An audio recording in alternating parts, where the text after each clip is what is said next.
UP महिला आयोग की अध्यक्ष बबीता चौहान जी इस वक्त हमारे साथ हैं। बबीता जी, आपने महिलाओं को लेकर के कुछ फैसले लिए हैं, जिसमें जिम को लेकर के फैसले हैं कि जिम में जहां पर महिलाएं जाएं वहां महिला जो ट्रेनर हैं वो महिलाएं हों।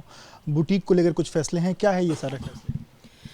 देखिए, मैं आपको बताना चाहूँगी क्योंकि मैं महिला हूँ, महिला आयोग की अध्यक्ष हूँ, तो निश्चित रूप से कि महिलाओं के लिए जो भी मुझे कहीं कुछ ऐसा अनकम्फर्टेबल चीज़ें नज़र आएंगी तो मैं उस पर बात करूँगी। क्योंकि मेरे लिए ये फील्ड भी नया नहीं है, मैं पहले भी महिलाओं के बीच में बहुत काम कर चुकी हूँ और प्रैक्टिकली भी मैं ऐसा नहीं कि मैं किसी को सुनने की या कोई इस तरह की बातें करती हूँ। तो मैं आपको बताना चाहूँगी कि जैसे जिम है, तो जिम जैसा क्योंकि एक सब फिटनेस के लिए बहुत अवेयर रहते हैं और फिटनेस को लेकर महिलाएं भी बहुत अवेयर हैं और वो जिम जाती हैं। तो अभी आपने पिछले दिनों भी एक घटना देखी होगी कि एक जिम का ट्रेनर था और उसका कुछ होगा, हाँ, कानपुर वाला, तो वो महिला का मर्डर हो गया। तो ऐसे केसेस जब मैं सुनवाई करती हूँ तो मेरे पास बहुत आते हैं, वो जिम से संबंधित हैं, वो बुटीक जहाँ महिलाओं के कपड़ों की सिलाई होती है वो हैं, या ब्यूटी पार्लर हैं। इस तरह की शिकायतें मेरे पास बहुत आ रही थी। तो हालांकि कानपुर वाली घटना भी जब मैंने ये प्रस्ताव पारित किया था उसके 2 दिन बाद ही हुई है, उससे पहले ही मैंने ये प्रस्ताव भेज दिया था। तो तब ये था कि मैं चाहती हूँ कि जितने भी यहाँ अपने जिम हैं, तो जिम में जो ट्रेनर हैं उनको महिलाओं को रखा जाए, और एक जो पार्लर हैं, जो ब्यूटी पार्लर हैं, एक नया सा ट्रेंड चल गया है कि वहाँ भी अब लड़के काम करते हैं। तो मुझे लगता है कि वहाँ लड़कों की उतनी आवश्यकता नहीं है, और अगर है तो ठीक है वो कुछ और काम करें, लेकिन अगर महिलाओं के मेकअप की बात है या महिलाओं को ड्रेसअप, स्पेशली मैं कहूँगी कि अगर ड्रेसअप करने वाली बात है तो उसमें महिलाओं को रखा जाए, वहाँ लड़कियों को रखा जाए। क्योंकि आज आप देख रहे हैं कि जैसे बहुत सारी आपने पिक्चर्स में भी देखा, पिक्चर्स इन द सेंस कि जो ये छोटी छोटी ये घटिया सी रील आती है, इनमें भी देखा होगा कि लड़के हैं कि वो मेकअप भी कर रहे हैं, उनको ड्रेस तक लड़के पहना रहे हैं। तो ये ज़रा कुछ समझ में नहीं आती और इसी को ले चलते हुए बहुत सारी घटनाएं भी घटित होती हैं। तो मेरा मानना था कि कम से कम इस चीज़ के लिए रखा जाए। दूसरा एक था जो बुटीक हैं, जो कपड़े सिलाई जहाँ होती है महिलाओं के, वहाँ क्या होता है कि जो जेंट्स हैं, जो टेलर हैं, जो टेलर होता है वही उसका मेज़रमेंट करता है, लेकिन वहाँ से इतनी सारी घटनाएं होती हैं जो बैड टच के बारे में आती हैं।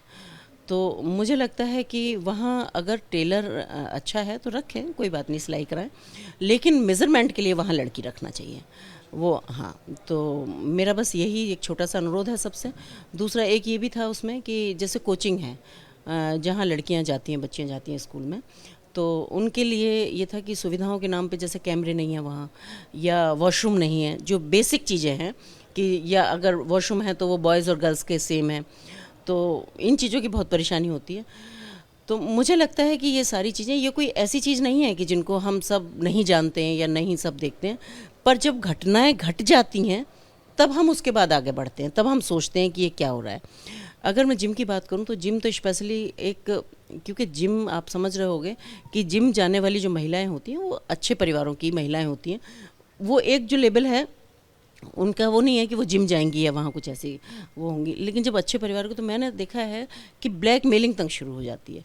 मतलब एक आध केस तो मेरे सामने ऐसा आया कि एक हमारे आगरा की बात या कहीं की है वो, कहीं से केस आया था मेरे पास वो, कि एक बच्ची थी तो पेरेंट्स ने उनको भेजा कि भाई शादी होने वाली थी, कि थोड़ा हेल्दी होगी बच्ची, कि भाई आप फिटनेस के लिए वहाँ, और वो ट्रेनर ने ही कुछ उसके साथ जो भी रहा होगा, मैं नहीं कहती कि क्या था, लेकिन कुछ ऐसे फ़ोटोग्राफ्स और कुछ ऐसे थे कि वो लड़की को ही ब्लैकमेल करने लगा। तो लड़कियां उन्हें सामान जा जा के घर से दे रही हैं, पैसे दे रही हैं। जब घर वालों को डाउट हुआ कि भाई ये सब क्या है, तब उस बच्ची ने रो के बताया कि इस तरह की हरकत हुई है मेरे साथ। शिकायतें आपके पास ढेर सारी आ रही थी, इस कारण ये फैसला लेना पड़ा आपको, या मतलब तमाम? बिल्कुल, शिकायतें भी हैं और मैं देखती भी हूँ, क्योंकि मैं भी तो इस समाज से ही हूँ, ऐसा नहीं है कि मैं अलग हूँ कहीं। तो बहुत सारी शिकायतें भी मेरे, मतलब ये, अगर जिम वाली बात मैं करूँ तो शायद हर दूसरी फैमिली की शिकायत है ये, जो कि बहुत सारी चीज़ें ऐसी हैं कि महिलाएं आकर अपने घर में नहीं बता पाती हैं, बच्चियां घर में नहीं बता पाती हैं, कुछ शर्म से नहीं बता पाती, कुछ डर से नहीं बता पाती कि हम बताएंगे तो पता नहीं परिवार वाले जाने अलाउ करेंगे या नहीं करेंगे। तो इसको लेकर ये आपने जो आदेश है, क्या सभी डीएम को भेजा है कि वो अपने अपने ज़िले में ये चीज़? हाँ, पूरे उत्तर प्रदेश में सबको भेजा है और इस पर शायद काम भी शुरू हो गया है। तो इसका कोई एक डेडलाइन रखी है कि इसके बाद ऐसा नहीं होना चाहिए, क्योंकि अभी तो बहुत सी जगह ऐसी हैं जहाँ पे पुरुष ऐसा काम कर रहे हैं, तो कोई एक डेडलाइन है कि तब तक आप जो है महिला ट्रेनर्स को रख लीजिए, तब तक जो बुटीक है वहाँ पर जो महिलाएं हैं उनको वहाँ पर एम्प्लॉय कर दीजिए, क्योंकि अभी जो लोग काम कर रहे हैं और अगर कर रहे हैं तो क्या कोई दंडात्मक कार्रवाई जैसी भी बात इसमें है? नहीं, देखिए थोड़ा टाइम तो इसलिए दिया जाएगा, किसी भी आदेश को देने के बाद थोड़ा टाइम देना ही चाहिए, क्योंकि व्यवस्थाएं बहुत सारी होती हैं। मैं ये नहीं कहती कि आप किसी को नौकरी से निकाल दो या आप उनका रोज़गार छीन लो या नहीं, लेकिन इसमें इतना भी ज़रूर है कि एक तो महिलाओं के लिए रोज़गार बढ़ेंगे, जो कि हमारी सरकार भी ये चाहती है कि महिलाओं को रोज़गार दिए जाएँ। और फिर मेरा मानना है जब सभी फील्ड में महिलाएँ काम कर रही हैं तो इसमें क्यों नहीं करेंगी, इसमें भी काम करेंगी।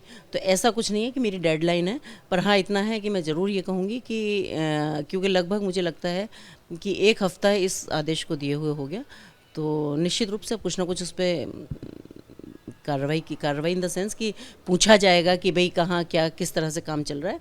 तो ऐसे निश्चित डेडलाइन कोई नहीं है, पर हम चाहेंगे कि जल्दी से जल्दी अगर ये काम हो जाएगा तो ज़्यादा अच्छा रहेगा। आपके हिसाब से कितना प्रैक्टिकल है ये आदेश, मतलब इतना ज़्यादा संख्या में, क्योंकि जो भी आएगा वो ट्रेंड आदमी आएगा, चाहे जिम में की बात की जाए चाहे बुटीक में बात की जाए, कितना प्रैक्टिकल है ये आदेश जल्द से जल्द अगर पालन की बात कही जाए? मुझे लगता है कि 100% प्रैक्टिकल है। उसका रीज़न ये है कि आज महिलाएं, ऐसा नहीं है कि ट्रेनिंग नहीं दे सकती, महिलाओं को रखा नहीं जाता है। महिलाएं आपने देखी एक एक महिला इतनी अच्छी अच्छी बॉडी बिल्डर और बॉडी बिल्ड करने में लगी हुई हैं सारी।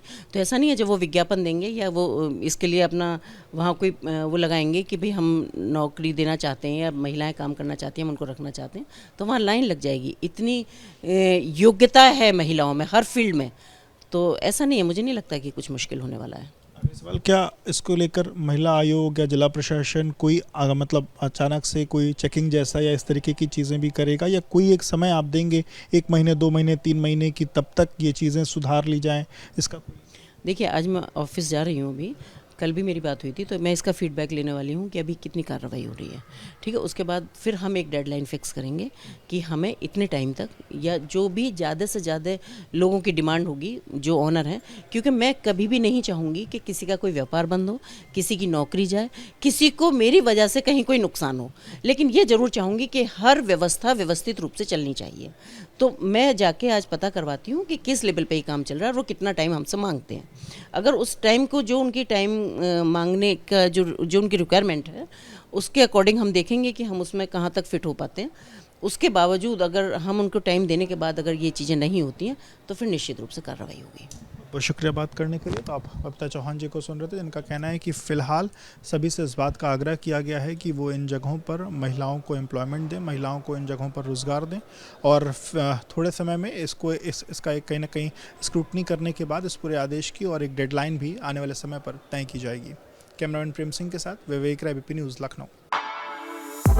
For exclusive and insightful videos, subscribe to our new channel ABP Live Premium.